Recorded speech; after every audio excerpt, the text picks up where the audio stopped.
Iran ने Israel के ऊपर एक बार फिर से बैलिस्टिक मिसाइलों की झड़ी लगा दी। हालांकि इस हमले के कुछ ही घंटे पहले इजरायली आर्मी को इस हमले की भनक लग गई थी और उसने अपने नागरिकों को चौकन्ना रहने के लिए कहा था।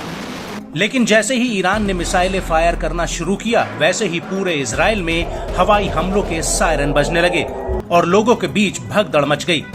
एक रिपोर्ट के मुताबिक ईरान ने इजराइल पर 180 से ज्यादा मिसाइलें दागी हैं। लेकिन जब यह हमला हो रहा था, उसके थोड़े ही देर बाद यमन के हूती ने भी इजराइल के ऊपर एक बहुत बड़ा हमला कर दिया। हूती का कहना है कि उसने इजराइल के बहुत भीतर तक आईडीएफ के एक ठिकाने पर कुद्स 5 क्रूज मिसाइल से हमला किया है। हूती के मुताबिक उसकी ये मिसाइल टारगेट पर जाकर लगी है। हूती के प्रवक्ता ब्रिगेडियर जनरल याया सारी ने इस हमले की पुष्टि की है। उन्होंने कहा कि हूती की मिसाइल फोर्स ने इजराइल के भीतर तक एक बड़ा हमला किया है।